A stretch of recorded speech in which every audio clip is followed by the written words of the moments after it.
नमस्कार दोस्तों आज हम बात करने वाले हैं पूना में जो रिसेंटली हुआ पोर्श कार केस एक्सीडेंट, जो कि एक पूरा नेशनल लेवल न्यूज़ बन गई थी। और हम आगे जाके आपको बताएंगे वीडियो में कि वो नेशनल लेवल न्यूज़ क्यों बनी। तो दोस्तों, पूना कार केस का जो एक्सीडेंट हुआ था वो बेसिकली ऐसे हुआ था कि एक आईटी इंजीनियर जो लड़का लड़की फ्रेंड्स थे, वो अपनी मोटरसाइकिल पे अपने किसी फ्रेंड की पार्टी के बाद या डिनर के बाद कहीं से भी शाम को अपने घर की तरफ जा रहे थे और पीछे से उनको एक बहुत तेज रफ्तार से आती हुई पोर्श कार ने टक्कर मार दी। जब टक्कर मारी, टक्कर इतनी जोरदार स्पीड से थी कि लड़की 20 फुट ऊपर हवा में उछली और जमीन पे गिर गई। जमीन पे गिरते ही लड़की की डेथ हो गई, लड़की मर गई और लड़के ने भी कुछ घंटों के बाद हॉस्पिटल में दम तोड़ दिया। और वहां पे इमीडिएटली जो भी लोग थे उन्होंने उस कार वाले को पकड़ा, जो चला रहा था उसे बाहर निकाला, काफी पीटा वीटा और पुलिस के हवाले कर दिया। पुलिस उसे पकड़ के ले गई और अगले दिन 14-15 घंटे बाद ही उस लड़के को जमानत मिल जाती है। और वो लड़का एक जुवेनाइल था। जुवेनाइल मतलब जो नाबालिग होता है। और ज्यादा हास्यपद ये बात थी कि जज ने उस लड़के को 2 लोगों की हत्या करने के जुर्म में, चाहे इंटेंशनल किलिंग नहीं था लेकिन एक बड़ा जुर्म था, उसको सजा के तौर पे एक निबंध लिखने के लिए कह दिया, एक कुछ घंटों के लिए पुलिस के साथ काम करने के लिए कह दिया और यूं भी कहा कि जब भी वो किसी एक्सीडेंट केस देखेगा या जो एक्सीडेंट में पीड़ित लोग हैं उनको जाके मदद करेगा। बस इतनी जल्दी इस केस को खत्म कर दिया गया। अब तक तो लड़की के घर वालों ने, लड़के के घर वालों ने अपने बच्चों की बॉडी भी नहीं ली थी, उनका दाह संस्कार भी नहीं हुआ था, पर यहां पर हमारे कानून व्यवस्था ने, जुडिशरी ने उस लड़के को बेल दे दी। तो दोस्तों, विस्तार से हम जानेंगे कि हुआ क्या था। तो जैसा कि हमें न्यूज़ चैनल से पता चला है कि जो ये लड़का था, जो ये गाड़ी चला रहा था, वो एक बहुत ही अमीर खानदान से ताल्लुक रखता है। और जो ये गाड़ी चला रहा था, गाड़ी एक पोर्श कंपनी की कार है, जो कि एक स्पोर्ट्स कार है और जो बहुत जल्दी बहुत तेज रफ्तार पकड़ लेती है। तो ये लड़का अपने 12th के एग्जाम के बाद, क्योंकि वो पास हो गया था 12th के एग्जाम में, अपने पेरेंट्स को बोलता है कि मुझे पार्टी करने अपने फ्रेंड्स के साथ जाना है क्योंकि मुझे सेलिब्रेट करना है क्योंकि मैं 12th में पास हो गया। और वो पार्टी करने किसी रेस्टोरेंट में चला जाता है और वहां पे जाके वो ड्रिंक्स करता है, शराब पीता है और फिर अपनी गाड़ी निकाल के घर की ओर रवाना होता है। और उसी दौरान वो कार इतनी तेज चलाता है और जाके इस लड़का लड़की के ऊपर पीछे से, जो अपनी मोटरसाइकिल पे थे, उस मोटरसाइकिल को पीछे से टक्कर मारता है अनइंटेंशनली, क्योंकि इतनी तेज चला रहा होता है कि उसका उस पर कंट्रोल ही नहीं होता। और ये जो लड़का लड़की जा रहे होते हैं मोटरसाइकिल पे, ये कार उस मोटरसाइकिल से टकराती है, लड़की की ऑन द स्पॉट डेथ हो जाती है, लड़का हॉस्पिटल में दम तोड़ देता है। तो दोस्तों, ये बहुत ही ज्यादा दुख की बात है।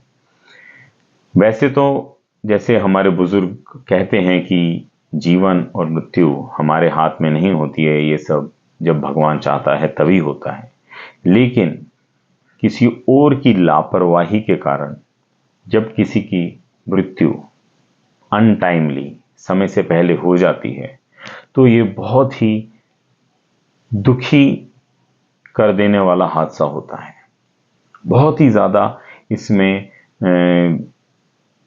कष्ट होता है कि अब उन लोगों का वक्त नहीं आया था ऊपर जाने का, लेकिन कोई और इंसान लापरवाह था, गैर जिम्मेदार था, गलत कर रहा था या गलती कर रहा था, और उसके कारण किसी और को खामियाजा भुगतना पड़ता है। और दोस्तों, ऐसे हादसों में सिर्फ एक या दो इंसान अफेक्ट नहीं होते हैं, एक या दो इंसान ही कष्ट नहीं पाते हैं, बल्कि बहुत सारे लोगों को इससे फर्क पड़ता है, उनकी जिंदगी बदल जाती है हमेशा के लिए। जैसे कि इस केस में क्या होता है, लड़का जिसने एक्सीडेंट किया वो अपनी 12th पास की पार्टी करने के लिए किसी होटल या रेस्टोरेंट में जाता है। तो यहां पर घर वालों का ये एक जिम्मेदारी बनती थी कि वो पता करें और पता रखें कि बच्चा कहां जा रहा है, और अगर वो वहां जा रहा है तो उसको बहुत स्ट्रिक्टली बता देना चाहिए कि आप ड्राइव नहीं करेंगे, क्योंकि आप नाबालिग हैं, आप ये कार अभी नहीं चला सकते हैं।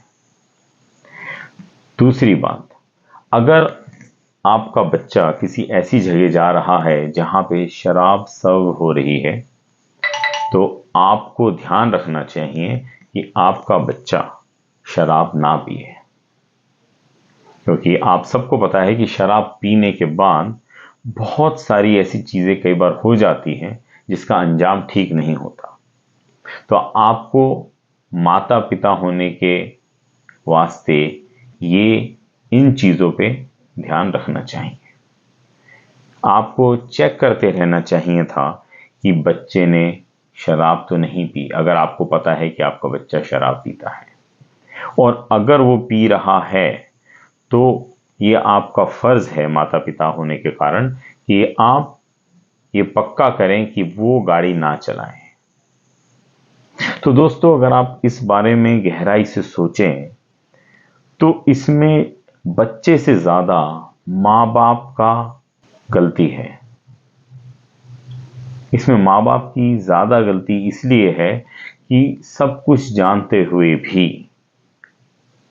उन्होंने बच्चे को नहीं रोका, उन्होंने बच्चे के ऊपर ध्यान नहीं दिया कि वो ये सब ना करे जो उसे नहीं करना चाहिए था।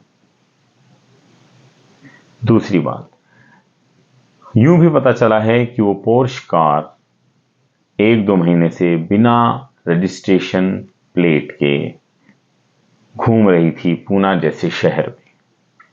तो इससे प्रश्न उठता है कि क्यों किसी ट्रैफिक पुलिस ने उसको एक बार भी रोका नहीं, क्यों किसी आरटीओ वाले ने कभी उसे चेक नहीं किया, या फिर चेक किया लेकिन क्योंकि वो एक बहुत अमीर परिवार से आता है तो उसे छोड़ दिया गया।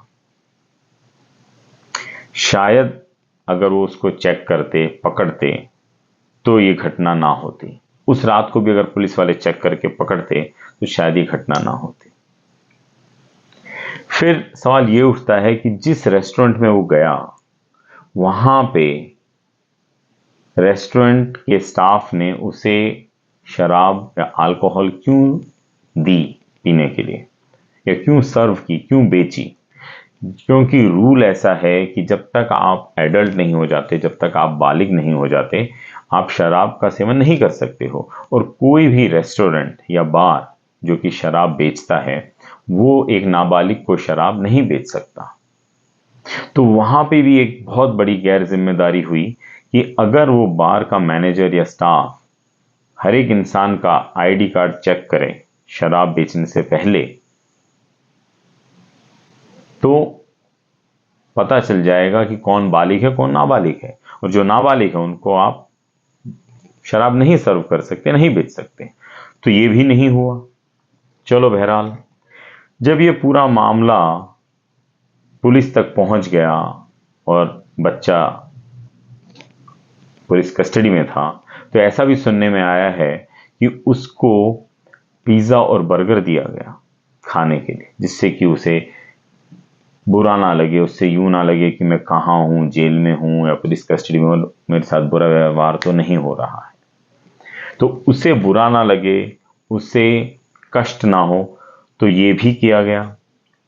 और जैसे मैंने पहले बताया, 15 घंटों में उसे बेल भी मिल गई।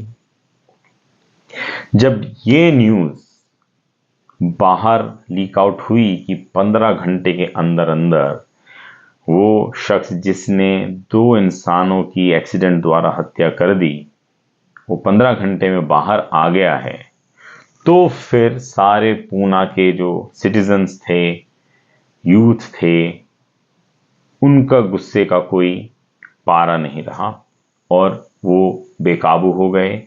बहुत सारे धरने निकले, बहुत सारे लोग सोशल मीडिया पे एक्टिव हो गए, लोगों ने अपना रोष प्रकट किया कि ऐसा कैसे हो सकता है, ये मामला इतना जल्दी रफा दफा कैसे हो सकता है।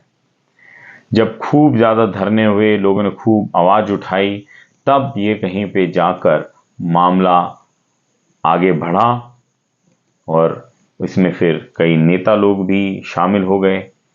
और जब नेता लोग शामिल हो गए तो न्यूज वालों ने और इसको ज्यादा कवर किया, चैनल्स ने, और फिर बाद में एक नेशनल न्यूज बन गई जिसपे राहुल गांधी ने भी टिप्पणी दी। तो दोस्तों, इसमें यह समझ में आता है कि पहले ये पूरा रफा दफा क्यों किया गया, पहले ही इसमें पूरा सही सिस्टम सही तरीके से क्यों नहीं किया गया। तो दोस्तों, जब ये पूरा मैटर नेशनल न्यूज बन गया, तब पुलिस भी हरकत में आई। उन्होंने फिर से उस लड़के को गिरफ्तार किया, फिर उसके फादर को भी गिरफ्तार किया, फिर उसके दादा को भी गिरफ्तार कर लिया। और बाद में यूं पता चला कि उसका जब ब्लड सैंपल के लिए गवर्नमेंट हॉस्पिटल ने ब्लड का कलेक्शन किया, तो उसमें यूं दिखाया कि इसने तो शराब पी ही नहीं है, जबकि एक सीसीटीवी में साफ साफ रिकॉर्डिंग हो गया था कि वो शख्स बार में शराब पी रहा है। फिर जब आगे इन्वेस्टिगेट हुआ तो पता चला कि डॉक्टर ने, गवर्नमेंट हॉस्पिटल के डॉक्टर ने ब्लड सैंपल ही बदल दिया था। लड़के का ब्लड नहीं, बल्कि उसकी माता का ब्लड लेकर चेक कर कर दिखा दिया कि इसमें शराब नहीं है एंड एवरीथिंग इज क्लियर। फिर बाद में ये भी समझ में आया, सुनने में आया कि अमीर परिवार के लोग अपने ड्राइवर को फोर्स कर रहे थे कि तुम ब्लेम अपने ऊपर ले लो कि मैं चला रहा था, लड़का नहीं चला रहा था।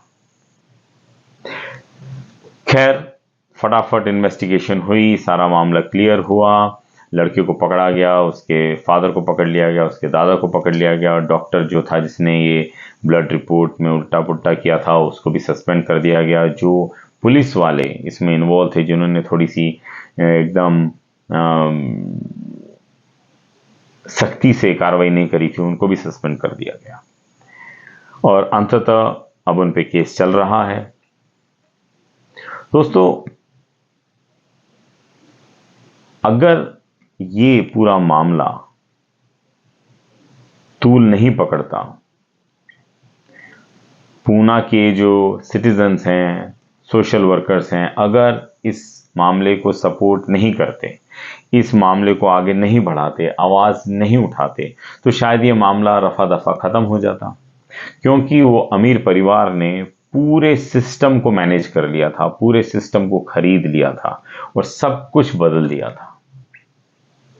तो एक चीज तो ये होता है कि क्या हमारे देश में अमीरों के लिए कोई कानून नहीं है?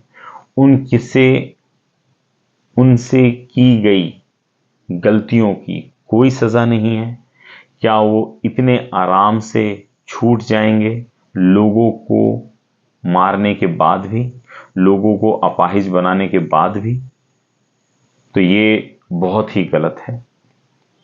काफी लोग ऐसे होते हैं जो जेल में बिना सुनवाई के सालों साल पड़े रहते हैं कि उनका केस चलते जा रहा है, और यहाँ पे एक अमीर शख्स 15 घंटे में बरी हो जाता है।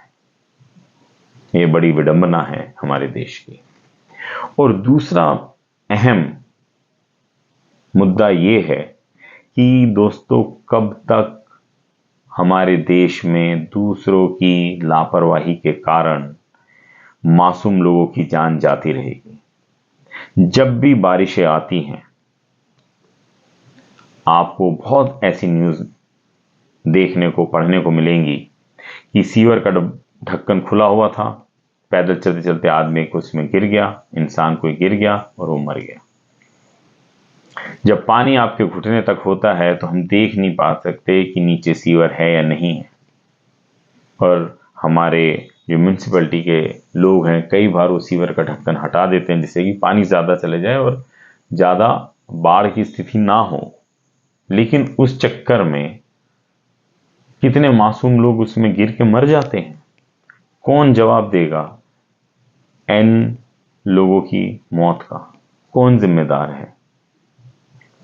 कई बार, बहुत बार ऐसी न्यूज़ आती है कि कोई स्टूडेंट या कोई टू व्हीलर वाला क्रॉस कर रहा है और किसी टैंकर वाले ने, बहुत तेज टैंकर चला रहा था, उसको टक्कर मारी और मार दिया। बहुत बार ऐसी न्यूज़ आती है कि खुली तार बिजली की रास्ते पे पड़ी है, उसके ऊपर कोई जानवर या कोई इंसान पैर रखता है और वो मर जाता है। बहुत बार ऐसी न्यूज़ आती है कि होटल में, रेस्टोरेंट में गैस सिलेंडर और गैस के कनेक्शन में लीकेज है, कोई चेक नहीं है और एक बहुत बड़ा हादसा हो जाता है और लोग मर जाते हैं। तो दोस्तों, मेरा यहाँ पर यह सवाल है कि क्यों हमारे देश में हेल्थ एंड सेफ्टी के रूल्स टाइट नहीं हैं, ट्रैफिक रूल्स स्ट्रिक्ट नहीं हैं। जो बारिश के समय एक्सीडेंट्स हो जाते हैं उसके बारे में कोई क्यों नहीं सोचता? क्यों मासूम लोगों की जिंदगियां दांव पे लगी हुई है और उसके बारे में कोई सी भी गवर्नमेंट कुछ नहीं कर रही है? कब तक हमारा प्रशासन, हमारी गवर्नमेंट लोगों के घरों से खुशियां छीनते जाएंगे और उस पर कोई कार्रवाई नहीं होगी? कब तक ऐसा होगा कि ये सारी जो चीजें हैं ये सब सही हो जाएं? कब तक लोगों को अपने जान की बलिदान देना होगा? कितनी बार ऐसी न्यूज़ आती है कि लोग लिफ्ट में फंस जाते हैं और घबराहट के कारण हार्ट अटैक आ जाता है और वो मर जाते हैं। कितनी बार ऐसा होता है कि स्ट्रे डॉग्स, जो गली के कुत्ते होते हैं, वो किसी इंसान को काट जाते हैं जिससे लोगों की मौत हो जाती है। अभी रिसेंटली वाघ बकरी चाय के जो एमडी थे, उनकी ऐसे ही डेथ हो गई। वो सिर्फ 49 ईयर्स के थे और वॉक पर गए थे, उनके पीछे गली के कुत्ते पड़ गए, वो भागे, उनका पैर अटका, सिर लगा, वो गिर गए और सिर लगा किसी पत्थर पे और उनकी मृत्यु हो गई। तो बहुत सी ऐसी चीजें हैं जिस पे हमारे प्रशासन, हमारी गवर्नमेंट को काम करना चाहिए और कोशिश करनी चाहिए कि हम ऐसे रूल बनाएं जिससे कि किसी और की लापरवाही के कारण किसी मासूम की जिंदगी ना जाए। आपका इसके बारे में क्या विचार है? आप कमेंट्स करके बता सकते हैं। अगर आप मेरी बात से सहमत हैं तो फिर आप चैनल को सब्सक्राइब करें, लाइक करें, शेयर करें। क्योंकि दोस्तों, अगर हम आज इन चीजों पे ध्यान नहीं देंगे तो बहुत सी जिंदगियां, बहुत सी जानें ऐसे ही बेवक्त चली जाएंगी। बहुत लोगों के घर में मातम सदा सदा के लिए फैल जाता है दोस्तों, क्योंकि जो जाता है वो तो जाता ही है अपनी जिंदगी से, लेकिन वो इतने सारे लोगों की जिंदगी पे असर कर जाता है। मेरा आप लोगों से हाथ जोड़ के निवेदन है कि अपने बच्चों को अपने घर में अच्छी शिक्षा दें, अच्छी तालीम दें, अच्छी बातें बताएं, अच्छे संस्कार दें, जिससे कि वो एक जिम्मेदार इंसान बने, एक जिम्मेदार नागरिक बने। वो किसी की जान ले नहीं बल्कि किसी की जान बचाने में सहायता करे। धन्यवाद दोस्तों।